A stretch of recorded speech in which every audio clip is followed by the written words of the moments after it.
Good morning, everybody. Welcome back. I can't believe I'm saying this, but it is officially almost the end of the month. I actually have no recollection of what the last 3.5 weeks have been. Zero. But like every day May is almost over. It actually doesn't feel right. In this moment, it does not feel right. It feels like we definitely should continue. Do you guys remember way back in the day when Dan and I had announced that we were gonna do 100 days of posting? Then lockdown happened. LOL, that never happened. But sometimes I think I'm not doing it. Okay, your girl's worn out. Listen to my voice. As an update from yesterday's video, I did in fact wake up a little bit sick today. But it's not even like I feel like I'm just kind of drained, but my throat for whatever reason is really like gone. It's just like this dryness. See, I'm a little worse for wear, but we're gonna push through. I'm just gonna give you a soft little voice today, a soft whisper of a voice, and I thought it would be fitting to take you through my monthly favorites as I get ready today. We still have a few more videos left, okay? This isn't the last video, but we've got some empties, we've got some favorites. I figured we could talk through it and get ready on this fine day. And honestly, I'm still living in my Armani blowout. I'm not ready to wash my hair yet. I need this to last a few more days, so I want my hair to be pretty with the blowout. Well, we filmed this, so happy monthly favorites to you. Here's all the things that I've been loving all month long. So starting off with the skincare, I just thought I would mention the Cutie Little Road Spot Wear Hydrocolloid Pimple Shields. I've honestly been wearing them all month long on random various spots, and I do feel like it helps. It helps. You don't have to use this. I wonder also if like tape would do the same thing. Just putting some kind of little protective shield on it and letting your zits heal instead of attacking them. And it also does feel cuter. Like I felt way cuter having that on than sitting here and having my zit screaming at you, you know? So that's kind of been fun. For the rest of the skincare, we've got the In Beauty Pro C Serum. I did purchase a refill of this because I need to get the actual refill. Like you can buy the refill tubes, which we kindly learned this month, but I already had this backup on hand. And so next time I will buy the refill, but I've been loving it so much. And then for a few like other skincare empties, because technically that was an empty, went through my Caudalie Makeup Removing Cleansing Oil, which I always love so much. This is a constant. Another one bites the dust of my Tatcha Indigo Overnight Repair. I literally scrape every last dibble out of here. Oh, it's always sad. Those are always immediately replenished. Immediately. Those are always on hand. I also used up my Necessaire body wash, which I had purchased this in eucalyptus. Love these ones, so good. I still have a few little licks in there, but just know that was a big favorite always. Something that I haven't actually talked about before, I don't think, but I had been trying out, me and Dan had been trying out the L'Oreal Professional line. This was the Absolute Repair Molecular Professional Shampoo. It's a total empty, and I did buy a backup. It's so good. I also have the mask that's kind of the duo with this. And honestly, now that I have a few more highlights in my hair, I'm wondering if I should actually get the Kerastase Blonde Absolute. I do love the purple shampoo and I do love the conditioner, and I haven't had it in a while because I haven't been like doing any kind of blonde maintenance. But now that there's some highlights running throughout my head, I think I'll have to reassess the hair situation, the hair lineup. So that was new. Love that so much. And as far as face creams go, honestly, I've been using a lot of different versions, just kind of depending on what I'm looking for that day. Technically, the new Lancome Absolute Longevity MD Anticipate Cream with Mytopure, that was obviously new in this month. That was a new launch, and I'm trying to decide if I want to like rotate that in my nighttime skincare routine, or if I want to keep it in my daytime skincare routine. There's a little bit of a yellow tint, which is why I kind of might want to keep that to my nighttime routine. But then for the others, like my Dew Instant Angel is always in my rotation. And then on my more dry days, if I want something a little bit more thick, I've been using the Tatcha Dewy Skin Cream. And then I had also picked up the Experiment Molecular Mesh to try based on Shireen Chung's recommendation. So there's a few face creams that have been going down. I'm not gonna lie, it's been a lot, but we use it. We go through it. That, and then like the ultimate favorite has been the Tatcha Milky SPF. It's so good. So beautiful. It literally looks like dewy heaven on the face, and it sits so beautifully under makeup. So good. Now let's chat some makeup favorites. Obviously, we've tested a lot of different products over this month. There's been a lot of newness, a lot of products that we've been loving, but I kind of wanted to give my final really swift thoughts on some of the faves and just go over, give you my final kind of thoughts. So first of all, the MPH LEVESQUE. I honestly have been wearing this a lot more than I thought I was going to based on some of the more negative reviews that I've seen. I really liked it. It's got a buildable kind of lighter to medium coverage, which I really enjoy. It wears beautifully and I really don't mind it. The lighter shade was not an option for me, so this is slightly deeper than my like palest, fairest skin tone, but I really enjoyed it. Honestly, it was very pretty. No complaints there. I will also say that I also really enjoyed the Merit, the uniform, also in the shade 25, which is the deeper one. The lighter one was not it. It's very pink.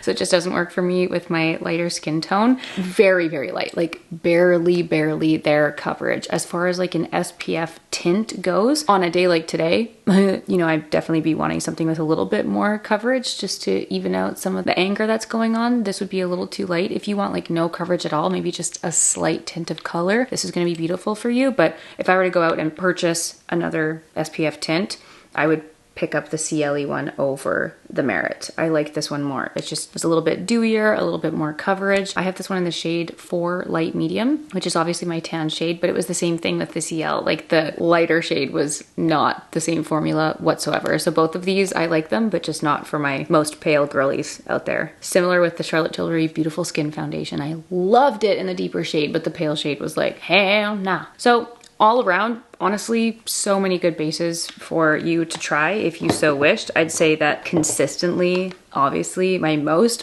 favorite is the Lisa Eldridge Skin Tint. Just out of all of them, like if you asked me if I could choose one, it would be this. This is it, 1.5, and I've been using the shade 6 for my fake tan. In my everyday makeup routine, pure comfort, pure like tried and true, it just does it every time and it makes your skin look angelic. So this still remains the top dog, which is annoying because I know that it's a little bit harder to get your hands on it. But hopefully as she grows the brand, that will just make it more accessible to more people. So Lisa Eldridge Skin Tint still on top. Then we've got the Vive Silhouette Sticks. Honestly, so pretty. And before I apply it, I would just like to point out, I've mentioned this before, but I do have very weird patches on my cheeks. Like you can see this dark patch before I've even applied anything. It's very bizarre. There's the little bald spots that just refuse to be blended out. So just, you know that the light is playing, but there's also always something weird going on my cheeks. So I'm just gonna draw on top of that. But they really did such a beautiful job with these. They're so creamy. I love the size of the packaging, the size of the product. It's so good. It's so easy to apply, beautiful to blend out. This one's the shade Light. I also have the shade Fair, and they did such a good job with the tones of the lighter shades because they're not too cool where it literally feels like you're drawing gray cement on your face. There's a slight warmth, but it's not the warmth that's gonna look too orange on fairer or olive skin tones or overtones or whatever we decided that was called. It's leaving my brain at this particular moment, but you understand what I'm trying to say. Anyway, so yeah, both the shades Light and Fair I just love. So good. As I blend it out, there's definitely a little bit of warmth there, but we're still getting that nice chiseled effect on the skin. So good, and definitely a huge favorite from the month. I'm applying a little bit of Nude Sticks Bareback, and we also did use quite a few new blushes over the last, couple of months. Obviously, if you guys have been following along with that, you know that there have been many new blushes that have been entering the chat over here. But I would say that this month in particular, the biggest standout was the rediscovery of powder blushes. Now, a lot of the time this month, I've been using the powder blushes on their own. Today, I'm just layering up a little bit of Nude Sticks Bareback just for a little cream blush base, trying to channel my best inner makeup artist vibe. I'm gonna go in with my concealer. Can I just say it one more time? One more time, this is insane. It's literally got its own postal code over here. But doing a little bit of the cream blush on the bottom, I do love. If you kind of want that more like blurred look, there's been a lot of chat and discussion about like the transition blushes and things. I'm just gonna stick to trying to achieve that similar effect with the products that we already have. I'm not looking to use like 4 different blushes here, okay? 2 is already a lot, let's be real. But anytime I've kind of done like a makeup artist style video, they always layer up the cream and the powder, trying to really just achieve that ultimate blurred, no harsh line in sight blush look. So I find for myself personally in my makeup routine, doing a slight underpainting is always the best way to achieve that. So just going on top with the concealer after the cream blush and after your contour and bronzer and what have you, just kind of helps to do that blending in on its own. And then setting that on top with a powder blush is so pretty, and it really just locks it in without like caking up too much of your complexion products. So you could go in with like way more more powder, a much heavier, more full coverage concealer, but I think how I've really been enjoying it is then going in with a little powder blush and using that to kind of set it in, and it's been so pretty. So I'd say the two standout favorites for powder blushes this month have been my little Surratt duo. This is Cherubique and Barbé et Papa. And this was an Ancient Days Katie Jean Hughes recommendation. She had used this in a masterclass once and I bought it and I have loved them ever since. I think that was 2019. They're so good, so pretty. And then I had also pulled out the YSL number 44 blush. And it's just kind of a little bit of that more cool toned take on a warmer blush. It's like, to me, this is like, it's like a warm summertime bronzer blush vibe, but it's cool toned. Like, it's not orange. Does that make sense? I suppose that definition would be like a true mauve, which honestly a lot of brands really struggle to do. So I guess like a little bit of shimmer, a little bit of glow, but having that powder piece just really helps to achieve that locked and loaded blurred effect. So pretty. I have been loving it, and I have been rediscovering powder blush this month. So pretty, so pretty. I also can't remember if I've featured this in a favorites at all. I don't think so, because I bought it during the Sephora sale, so it technically was new in. But gotta say, the Dior setting spray, so pretty, huge favorite from the month, and it's very infrequently. 'Tis not a common occurrence that I switch up my setting sprays, and that is so nice. It feels very refreshing on the skin. I love the bottle. I love the packaging. I'm not gonna lie. I am a sucker for packaging. That one, the Charlotte Tilbury setting spray, and also the Benefit setting spray. All gorgeous, beautiful. This one feels a little bit more like a soaking, which is nice because I feel like it actually is like fully melting everything in. For eyes, I've got two favorites. The Violette Bois Brûlé Plume Eyeshadow, Leather Matte Veil. That was a new little one and done eyeshadow we tried this month. Really beautiful formula. It glides on like a dream. It is so easy to apply. It is so much lighter and softer than I thought it was going to be by looking at it in the pan. I think the packaging is so cute, and this color in particular, it's the only color I bought, but so pretty and just like perfect for every day, and just a little bit more cool toned than the usual offerings that I was using before. i.e. my Armani 22M, which during our whole pale train we learned that it was actually in fact quite warm. I'd say it's totally different though. Like, this is a powder eyeshadow and the Armani one is cream, and I pretty much just like this one like right along my lash line. That's been my favorite way to apply it, and it just looks like you've got something going on. I just love it. It feels very, very chic, very French indeed.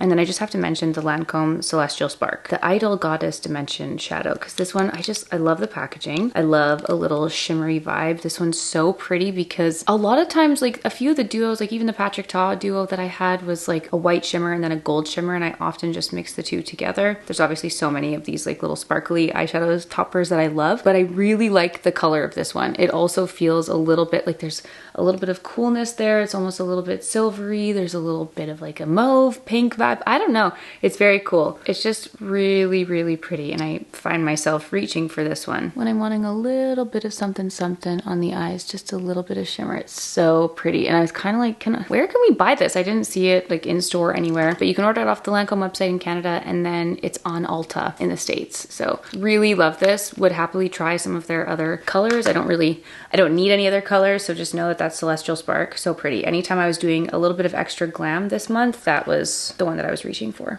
Same mascara favorite applies, Lancome Hypnose Mascara in brown. For the lips, most of my favorites remain the same.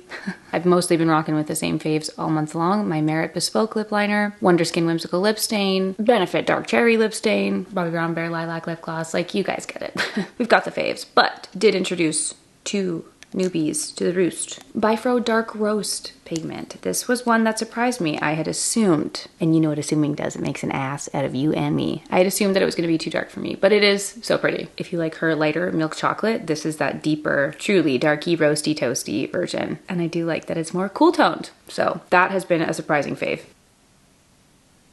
I just like to apply it and blend it in with my finger. And it's such a pretty color. Victoria, I'm sorry I doubted this color. I take it back. And I know that she's been working tirelessly on working on North American shipping. Canada's just like a pain in the butt for everyone. All of our fellow Canadians know this. And I know that she's been working on the US shipping, but that's also, you know, hopefully this will be reaching the North American pals soon. And it's gorgeous. So brava, Victoria. Love. And then I also had tried the new Gucci lip stains. This one is in the shade 226. So cute, the packaging. Also very, very impressed by this color. I don't think it would be like a necessary like sprint out to go buy, but I think just in terms of all the tones that I've been loving and using lately over the last few months, like just sticking more on that cool tone, something that's not too warm on the lips, that just like fits right into the bucket. It's a very, very pretty color. I'd say that this is probably gonna not be something I'll reach for so much over the summer. This is more giving shoulder season to me. This is very much like a spring and fall vibe, but like come fall, I'll probably be rolling with that big time. It's really pretty. The fragrance that continues to rule my life,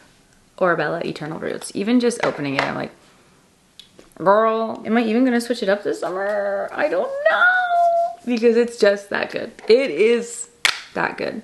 I can't explain scents, but it's like warm, fresh, musky, hot, delicious, woodsy. It's everything. It's everything combined into one. If you like warm, leathery scents and you also appreciate like a fresh, naturey scent, it's those two worlds combined, but in a deep, musky, sultry way. I also just have to mention one funny little tragique thing. Now, you guys obviously know that I've just been continuing with my little home manicure life. I've got nothing on my nails right now, but my favorite has been the Manucurist Active Shine. Continues to be. It is such a dreamy, gorgeous little shimmery coat. It's so pretty. And when I was getting my gel nails for the last few years, I just couldn't quit getting chrome. So this is my chrome alternative for doing my at-home manicures, and I love it so much. They started selling it at Sephora. They started selling it at Sephora Canada and the US. I think it's on Ulta too. Like, it's so good. And it's the Active Shine, by the way. Active Shine, okay? That's the one. Now, obviously, when I was putting together the Everyday Make giveaways, I always like to just do it as giving you guys a big bundle of all my favorite things. So naturally, I just went to order that off of Sephora Canada. I was so excited. And so I ordered 5. Okay, here's 5 of the Manicurist polishes. I'm sure that I ordered all of their stock, but what I didn't realize is it had shipped separately because I know it says it's at checkout. I just didn't notice, okay? But it had shipped separately because it's considered a hazardous, you know, flammable product, just like when you order like any aerosol sprays or when you order fragrance, which is why I never include those things in my giveaways, because shipping internationally is just a nightmare when it comes to that. I've attempted to do so in the past and the packages will be returned to me. Like, they just don't even accept it at the post office. They'll do like little scans. Anyway, so I've just forgotten that nail polish was included in that category. I ordered the 5. I went to go return it. Final sale. Why were these final sale? Why can't I return them? I didn't even realize. I'm like, what about this is final sale? It's not like it was an on sale product. It's literally new at Sephora. They just started selling these, so it's not like it's a product that's going out of stock. Yeah, final sale. So now either I just need to hand these out to my friends and family who are not participating in the gel polish, but everybody gets gel polish. Everybody, all my friends and family that I can think of do get their nails done and they're not on this journey with me, okay? Either that or I just accept that I have a lifetime supply. So I just thought that was funny, and so sorry that those are not included in the Everyday Make giveaways. I really wanted them to be. I would also love for this to be included, but alas, here we are with, you know, more shipping restrictions. Kikorani do. I'm afraid that I have succumbed to the illness, my darlings. I'm so very sorry, but I hope that you enjoyed coming along for my favorites today. Please let me know in the comments down below. What was your favorite part of May? Did you have any product loves? Did you have any product unloves? I would also like to say that this video includes one of the 5 Everyday May giveaways. Here's a little refresher of all the products that are in the giveaways. This is number 4 out of 5, so check the description box down below for the link that you can use to enter through. And good luck to everyone who enters. Congrats to the future winner, and thank you so much for being here and for watching, and I will see you all tomorrow for a new Everyday May video. Bye!